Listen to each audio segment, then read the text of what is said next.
We just want to live happily now. And honestly, you being here is a big obstacle. I realized I had become the problem in my own son's house. If that line already hits a nerve, you're not alone. Before I tell you what happened next, do me a small favor. If you like listening to long, honest family stories while you cook, clean, or just sit and rest, tap the like button and subscribe so YouTube knows to bring you back to Aunt Ruby's table the next time I share a story. Now, let me tell you how I got from, "Mom, please move in with us," to, "Why are you still here?" My name is Margaret. I'm 72 years old, born and raised in Ohio, and until a couple of years ago, I thought I had done a pretty decent job at life. I married my high school sweetheart, Paul. We bought a little three-bedroom house in a neighborhood with big maple trees and kids on bicycles. We raised two boys and one girl. We paid our bills, went to church on Sundays, argued about the thermostat like every married couple in the Midwest. We weren't perfect, but we were a family. Our oldest, Tom, was always the responsible one. He color-coded his school notebooks and reminded his teachers about due dates. He was the kid other parents wanted their kids to sit next to. As an adult, he moved to North Carolina for a job in insurance, married a lovely woman named Hannah, and had a little girl of his own. Our middle son, Ryan, took longer to figure things out. He bounced around jobs, moved back home twice, and finally settled in a small apartment across town working at the post office. Our daughter, Emily, lives 3 hours away with her own circus of teenagers and pets. When Paul had his heart attack, it was a Tuesday. He'd just taken the trash to the curb. One minute he was grumbling about the recycling schedule, the next minute he was gone on the kitchen floor. The house that had always felt full suddenly echoed. For the first year, I insisted on staying. "This is my home," I told everyone. "Your father and I built a life here. I'm not going anywhere." I mowed the lawn, shoveled snow, fixed leaky faucets badly, and called plumbers to fix what I couldn't. But grief has a way of getting heavier instead of lighter when you carry it alone. There are only so many dinners a person can eat over the sink with the TV for company before the walls start to feel like they're leaning in. It was Tom who suggested I move in with them. "Mom, this house is too much," he said over the phone one night. "You're always talking about how lonely it is. Sell it and come live with us. We've got the space. Ellie would love having her grandma around. It just makes sense." I hesitated. "I don't want to be in the way," I said. "You and Hannah have your own life." "You wouldn't be in the way," he said quickly. "We want you here. Hannah agrees. It would be good for all of us." When we talked on video chat, Hannah nodded. "Of course, Margaret," she said with that warm smile she's so good at. "You'd have your own room. We work a lot, and Ellie's in school and activities. It would be nice knowing you're not alone. And, selfishly, you could help with school pickup sometimes. It would be a win for everybody." I heard "win for everybody" and tried to ignore the little voice in my head that whispered, "or a loss of space you can't get back." We had a family meeting. We crunched numbers. Selling my house would give me a cushion for medical bills and what people politely call the later years. I could contribute to groceries and utilities. We talked about chores and expectations. It all sounded so reasonable. So I sold the house with the maple trees and the scuffed door frame where we'd marked the kids' heights every year. I watched strangers carry out my furniture. I said goodbye to the neighbors. I gave away half my dishes because Hannah had her own. New chapter, everyone said. I moved to North Carolina with 2 suitcases, 3 boxes, and a heart that felt like it was leaving an arm behind. At first, it was nice. Tom and Hannah's house was one of those new developments with gray siding and identical mailboxes. They gave me the guest room at the back of the house with a window that looked out over a retention pond and a row of younger families walking dogs. Hannah had put fresh flowers on the dresser. Ellie had drawn me a picture of the 3 of us holding hands. "Welcome home, Grandma," she'd written in wobbly letters. I slipped right into the cracks of their life. In the morning, I made coffee before anyone else woke up. I packed Ellie's lunch and added little notes. I put a load of laundry in when I saw the basket overflowing. In the afternoons, I drove to the school pickup line and watched a river of backpacks and sneakers until I saw her. Hannah would come home from work, drop her bag on the counter, and sigh. "You're a lifesaver, Margaret," she'd say, kissing me on the cheek. "I don't know how we did this before." I felt useful again. Needed? That's a dangerous drug for a woman who has spent her whole life as a wife and mother. But little things started to change.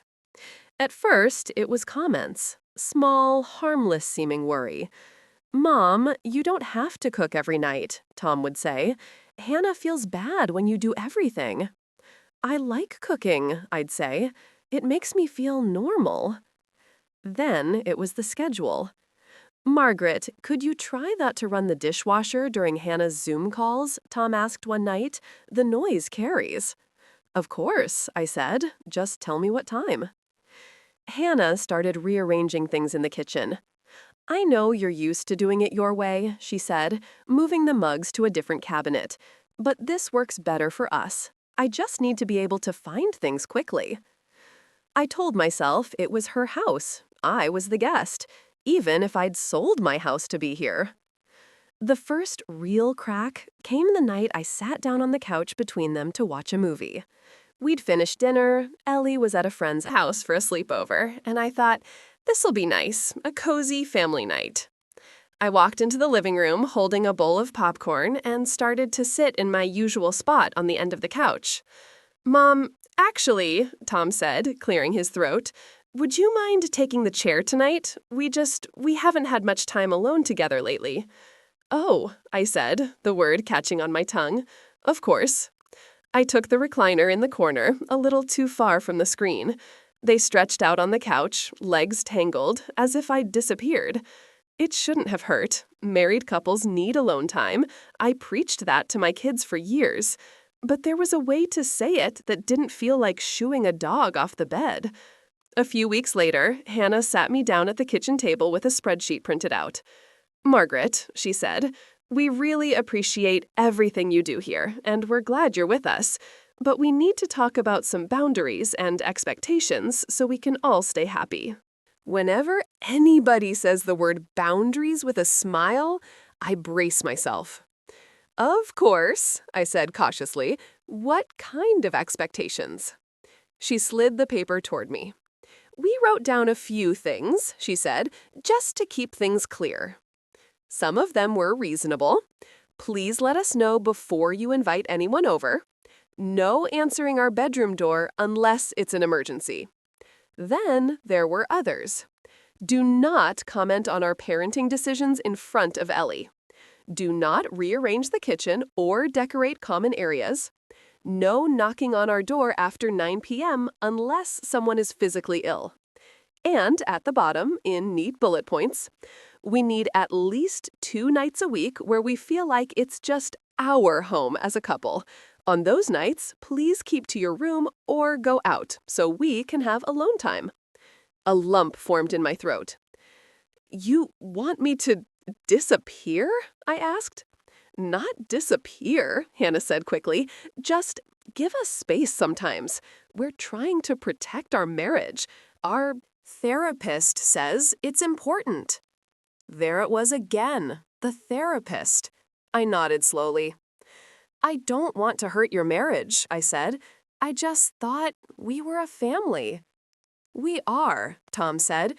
"We're just trying to make it work for everyone." I went to my room early that night and stared at the spreadsheet until the words blurred. I tried to adjust. On couple nights, I took my book and my knitting and closed my door. I walked laps around the neighborhood when the walls felt too tight. I visited the library, the grocery store, the dollar store, stretching errands just to give them what they said they needed. But the more space I gave, the more they seemed to want. Comments turned sharper. "Mom, do you have to comment on everything we buy?" Tom snapped one afternoon when I asked if the new sound system was necessary. "You don't pay the mortgage." "I do contribute," I said quietly, "from the money I got from selling my house." "That was your choice," Hannah said. We never asked you to do that. It was true, they hadn't asked, but they also hadn't told me I might one day need that money to live somewhere else. The night it all broke open, it was over something small. It almost always is. I was making spaghetti, nothing special, just noodles, jarred sauce with a few extras thrown in. Ellie was doing homework at the table. Tom was still at work. Hannah walked in, dropped her bag, and saw the pot on the stove. "Oh," she said, her mouth tightening. "You're making dinner?" "Yes," I said cheerfully. "I thought it would help. Tom said he had a long day, and Ellie loves spaghetti." Hannah set her bag down a little too hard. "Margaret, we talked about this," she said. "I already had something planned. I was going to try a new recipe. Now I feel like, what am I supposed to do with the chicken I thawed?" Guilt flooded me. "I'm sorry," I said. "I didn't know. I can save this for tomorrow." "That's not the point," she snapped. Then she took a breath, as if reminding herself to be the reasonable one. "Look, I know you're used to running a house, but this is my home, my kitchen. I need to feel like the wife and mother here, not like a guest in my own life." It was the way she said "my" that did it. I put the spoon down. "And I said carefully, need to feel like I'm not an intruder in the home my son begged me to move into." We stared at each other across the kitchen, the sauce bubbling between us. She was the one who spoke first. "Maybe we should just say it out loud," she said, "because it's hanging over everything anyway." "Say what?" I asked. "That this isn't working," she said. "That you living here, it's too much. For us, for our marriage, for me." Her eyes were shiny, but her voice was firm. "When we asked you to move in, we thought it would be temporary. A year, maybe 2. Help with Ellie, company for you, some extra support while you were grieving. But it's been longer, and we want to live our own life. Now, just the 3 of us. We want to be happy. And—" She hesitated. "And?" I prompted. "And you being here is a big obstacle to that," she finished. The words landed with a dull thud. I felt like someone had knocked the wind out of me. "You think your happiness and my existence are on opposite sides of a scale," I said slowly, "and the only way yours goes up is if mine goes down." "That's not what I'm saying," she said quickly. It's exactly what you're saying," I replied. "You want me to leave." Tom walked in then, briefcase in hand, smelling like office air and stress. "What's going on?" he asked, looking between us. Hannah's face crumpled. Tears slid down her cheeks. "I can't live like this anymore," she said. "I feel like I'm living with your mother instead of my husband. Every time we fight, she hears it. Every time we try to change something in the house, it's a discussion. I can't breathe, Tom. We need our own home back." He turned to me, eyes unfit. "Mom," he said, "we love you. You know we do. But Hannah's right. Things feel crowded, tense. You're not doing anything wrong. It's hard having 3 adults under one roof all the time." 3 adults. Not a family. 3 adults. "I see," I said. Silence thickened around us. "I don't know where you expect me to go," I added. "I sold my house. The money is tied up here and in my medical savings. I can't just snap my fingers and make an apartment appear." "We can help you look for a senior apartment," Hannah said quickly, wiping her eyes.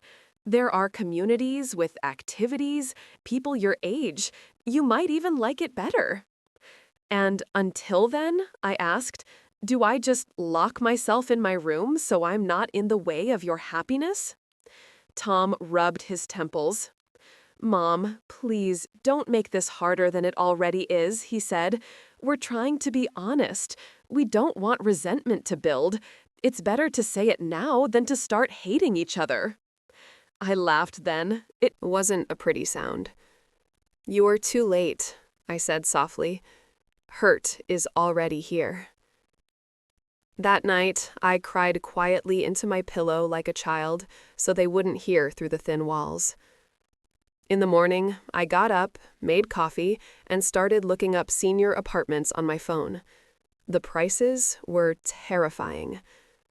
I drove to the bank and asked to speak to someone in an office, the way I had when I was young and we were applying for our first mortgage. The woman who met with me was around Tom's age. Her name was Lisa. She had kind eyes and a stack of forms. "How can I help you today, Miss Carter?" she asked. "I need to know," I said, "if I can afford to live without my son." She didn't flinch at the drama of it. She just pulled up my accounts, asked me questions, and walked me through numbers.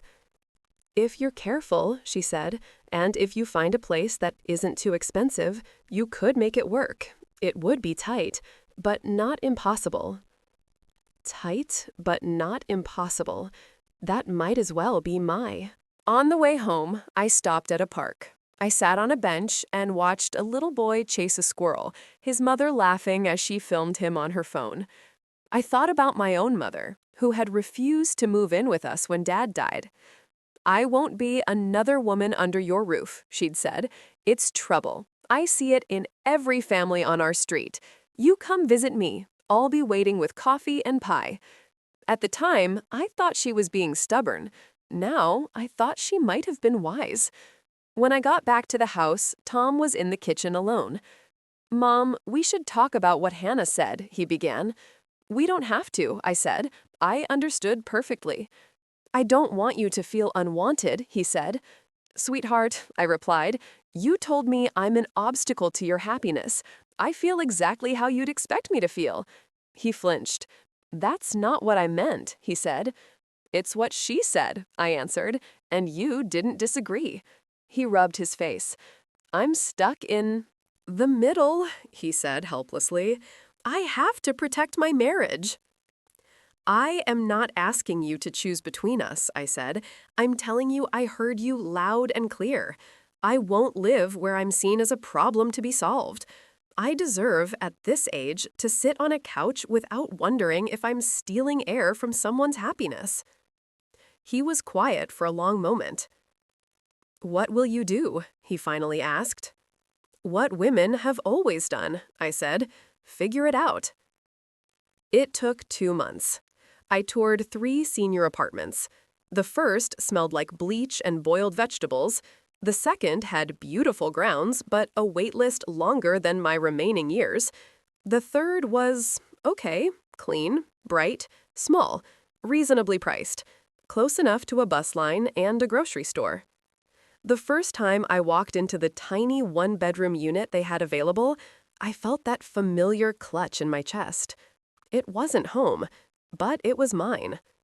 I signed the paperwork. Telling Tom and Hannah was harder. We sat at the dining table, the same one where we'd celebrated birthdays and played board games. "I found a place," I said. "I'm moving out next month." Hannah's shoulders sagged with visible relief before she caught herself. "Are you sure?" she asked, trying to sound concerned. "I'm sure," I said. "You were honest with me. I'm being honest back. I don't want to spend the rest of my life apologizing for existing in your house. I would rather have my own small place and visit you as a guest than live in your shadow and resent you." Tom looked stricken. "I feel like we're kicking you out," he said. "You didn't put a for sale sign on my back," I said gently. "You told me your truth. It hurt, but it also gave me the push I needed. I stayed because I was scared. Scared of being alone, scared of money, scared of getting sick, scared of dying, and no one noticing." I reached across the table and took his hand. "I am still scared," I admitted, "but I am more scared of turning into a ghost in your home. That's no way for any of us to live." The day I moved into my new apartment, the walls were bare and the air smelled like fresh paint and possibility. The living room was barely big enough for a small couch and a TV. The bedroom could fit my bed and one dresser if I played Tetris with the furniture. But when I closed the door, it clicked with a small, satisfying sound that said, "This is yours." The first night, I sat on my little couch with a microwaved dinner and a cheap lamp and watched the local news. Nobody needed me to clear my dishes quickly. Nobody asked me to stay in my room so they could have couple time.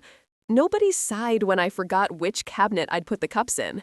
It was lonely and peaceful at the same time. A week later, there was a knock at my door.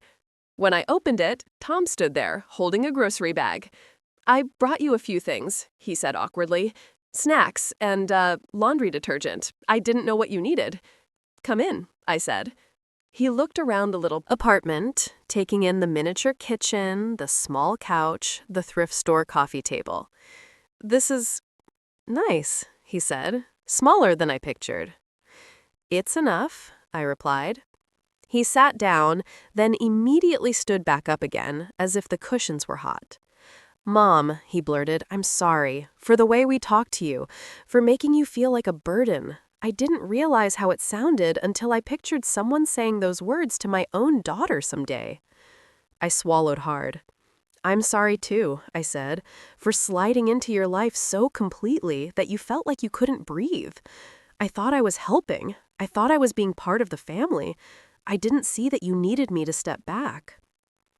We sat in that little living room with our shared regret between us like another piece of furniture.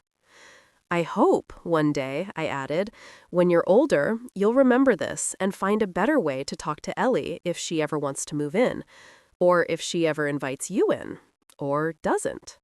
He nodded, eyes shiny. "We're gonna visit," he said, "a lot. You're not being exiled." "I know," I said, "but you are going home to a wife who wanted to be happy without me there, and I'm going home to myself." That night, after he left, I sat on the couch and let myself feel it all. The grief, the relief, the anger, the freedom, the fact that I could leave a mug in the sink overnight without anyone judging me. If you're listening to this and you're a mother who moved in with her grown children, maybe you've heard some version of what I heard. We just want to live our own life now. We need our house back. You being here makes things complicated. Maybe you've been called too sensitive when you flinched. Maybe you've been handed a list of expectations on pretty paper. Maybe you've quietly wondered if you are, in fact, the obstacle between your children and their happiness. And if you're the daughter-in-law or the son, maybe you're suffocating under the weight of someone always there. Maybe you're scared to say out loud that you want your home back because you don't want to be the villain in anyone's story. Here's what I've learned, sitting in this little apartment where every squeaky cabinet belongs to me. Honesty is important. So is kindness. It is okay to say, "We need space. This living arrangement isn't working." It is not okay to say, "Our happiness requires you to disappear." It is okay for an older parent to say, "I can't live alone anymore. I need help." It is also okay for that parent to say, "I would rather have a small, imperfect place of my own than live as a guest in my child's home forever." If you are that older mother, I won't lie to you. Starting over at this age is hard. Apartments are expensive. Friends move away or die. Bodies hurt. Nights get long. But there is a peace that comes from closing a door that you paid for and knowing that, for better or worse, the life on the other side is yours. And if you're the child, remember, your mother once made space for your noise, your mess, your growing pains. If you truly can't make space for her under your roof, then at least make space for her dignity in your words. My daughter-in-law told me I was an obstacle to their happiness. Maybe, in some ways, I was. But I've discovered something important in this tiny apartment with the thin walls and the cheap blinds. Their happiness is not the only one that matters. Mine does too, and so does yours, wherever you are listening from.